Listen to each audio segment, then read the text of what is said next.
Welcome back to the channel. It's your host, bringing you another post, Glitch Side. Today, we're watching a D Rose video.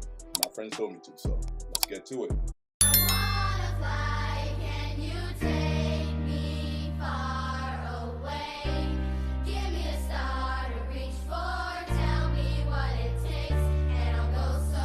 I fuck with this song. Hold on. If anyone know what this song is, please comment it down below. Yeah. Love. When you look at NBA history, it's safe to say that there are plenty of tragedies and plenty of sad things that have happened.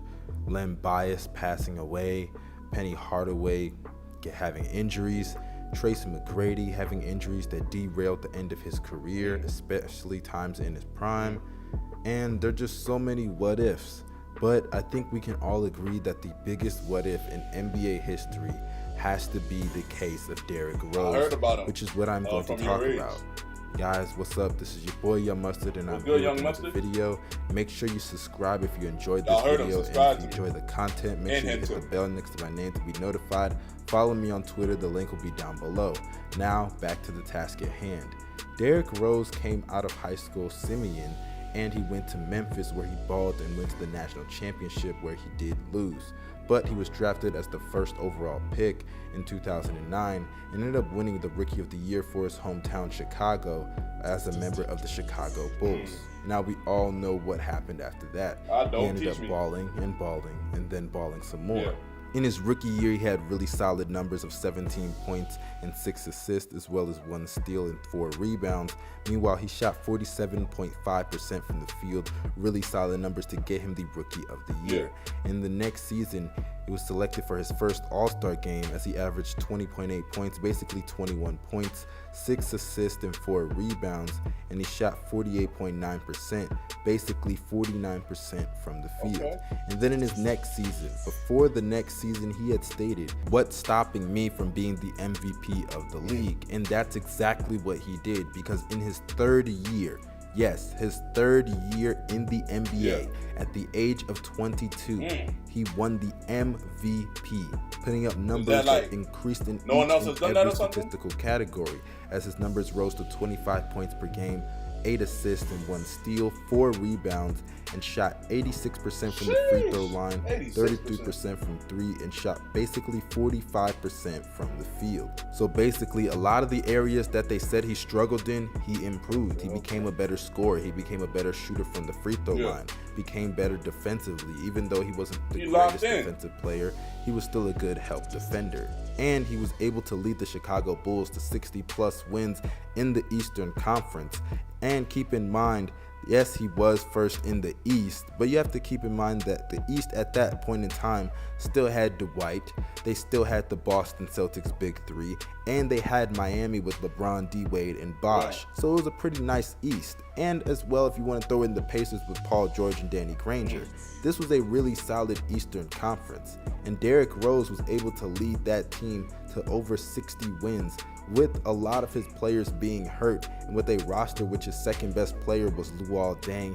And also, if you want to throw in Joakim Noah as well, I know he was a great defensive player, because Derrick Rose, he took a team that would have been nothing without him. And for those who don't believe that, let's just look at the next season, because the next year his numbers did dip a little bit in some categories, as he dipped 22 points per game, 8 assists, 1 steal, and a block.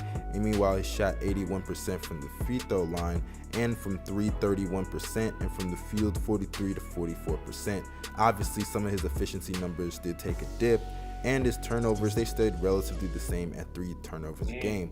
But the Bulls still did manage to win enough games to get the first seed, and he did suffer some injuries and only played 39 games. But this shows his value, because as soon as they got to the playoffs, he tore his ACL in game 1 of the first round against the 8th seeded Philadelphia Sixers. And when you look at the team, and when you look at the time and the score, there was no reason for Derrick Rose to have even been in the game. And I know to this day, Tom Thibodeau has to be blaming himself for the injury of Derrick Rose, because Derrick Rose, for those who doesn't know, he played a lot of minutes in the first 4 years of his career. In the first 4 years of his career, the least amount of minutes he ever played was 35 minutes a game. In his MVP season, he played 37 minutes a game. The year before that, 36.8 minutes. He played more minutes in his rookie year than he has ever played since his ACL injury, ever. And it may be due to injuries, but you have to kind of look at the fact that his rookie year, he played the second most amount of minutes in his whole entire career. And it's crazy because Derrick Rose should not be playing that many minutes for someone who's that athletic, for someone who has that kind of playing style, someone who's not great on the defensive side of the ball. When you look at Tom Thibodeau and the way he likes to run his team, it's very surprising that he played Derrick Rose so many minutes, and I know that did contribute to his ACL injury and a lot of his leg injuries. Because after the 2012 postseason where he did infamously tear his ACL, and they did lose in the first round, obviously without their star best player who led them to the first seed in the first place, the next year he did not play the entire season due to him recovering from the ACL injury. But in 2014, he did play a total of 10 games where he did not average the best of numbers throughout those 10 games to even begin with. He averaged 16 points and 4 assists, but he shot 35% from the field. And a lot of people I know may be saying he was coming back from injury, and I do give him, some slack. I cut him some slack for that. But he did only play 10 games, and he ended up tearing his meniscus after those 10 games. And this would be basically the beginning of the end of Derrick Rose's career, as injuries would become so prevalent in his career that he was never able to ball the way he used to. And then it got to the point where the Chicago Bulls ended up trading him to New York along with Joakim Noah, and they basically wanted to clear the old and bring in the new. As when he got traded to New York, a lot of people did praise his performance, as he did average a career high ever since the meniscus injury with 18 points as well as 4 assists, and he shot 47% from the field. But as time did progress, his athleticism did wane, and defensively he wasn't ever that great to begin with, and it just got worse as he lost his athleticism. And when you consider the fact that the league kept changing and Steph Curry and the Warriors started making shooting such a prevalent part in the league, Derrick Rose's game started to really hurt any team that picked him up. Because when you look at the Knicks, when Derrick Rose wasn't playing, they were actually better because they could space the floor. And when you look at Cleveland the year afterwards, because yes, he did become a free agent after the year with the Knicks, he was making hella money and he thought he deserved a max contract. Hell nah. As he went to Cleveland, and in those 16 games, he did not shoot very well from the three-point line. He shot 25% from three. Ever since the 2014 season, this man has never shot above 29% from three. And as the league just kept changing, you're not great at defense. You can score, we know that. You can get the ball in the basket, but you need the ball in your hands to be effective. And it's not like you can shoot threes, and you're not good at the defensive side of the ball. So there's really never any place for Derrick Rose in the NBA at this particular point in time. And what makes all this so sad is that this was a guy who was the face of the NBA. He was the franchise guy. He was the youngest MVP in NBA history, winning in his 3rd season in the league. All right, I'm back. And now he cannot even find an NBA roster because, yes, he was traded to the Utah Jazz at the trading deadline this season, and then he was cut for waivers. And what makes it so sad is that right now, a video has surfaced a few days ago of Derrick Rose shooting a basketball in the Cleveland State Arena. And it looks so sad because this is such a new low for Derrick Rose. And I know a lot of... Am I racist? This is called a salty egg. Am I racist? Because when you said that there was a video that came out that Derrick Rose was shooting, for some reason, I just assumed like there was a video that came out of this man killing somebody, bro. Is that racist?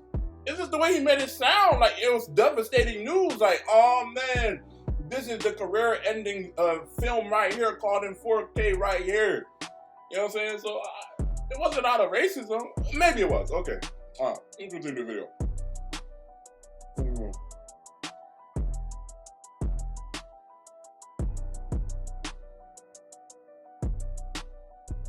People are saying, why would we even feel bad for millionaires? They're millionaires.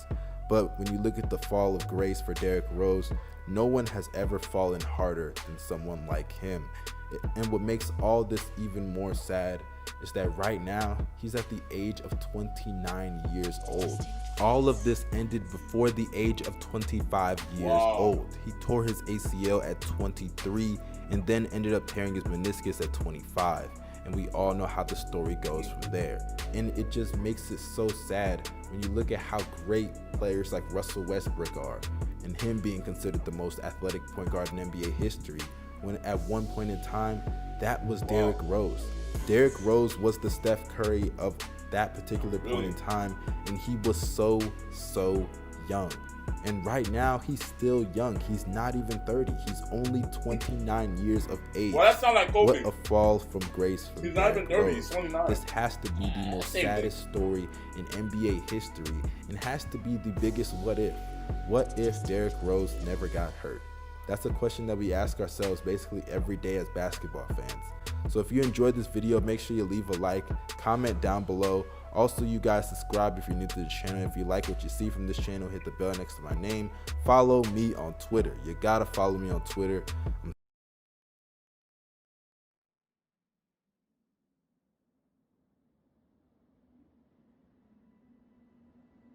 D Rose, really talented person, and it's just that the injuries and just the mistreatment of his skill is what really put a stop to his career. That's sad. That's devastating. If something was to stop me from reaching my goals or achieving my dreams, man, I don't know how I'd be able to handle it. If y'all have any other D Rose videos y'all like me to see, please put them in the comments. I need something. I need a drink. Hold on.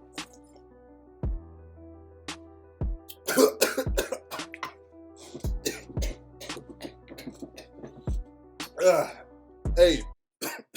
God damn.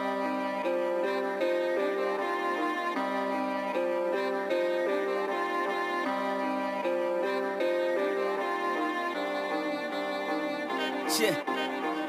I'm the one calling the shots. I don't get stuck in the box. Feel like I've been through a lot, holding it down like it's tied to a rock. Everybody y'all talk, they ain't walking that walk. Learned it all on my own. Everything's self-taught. Headshot with the stainless. Blow their mind, now they brainless. Dreams of being on stages. Damn, the shit's outrageous. I can see all of the changes. Everything coming in phases. Last year I was nameless. This year I'm finna be famous.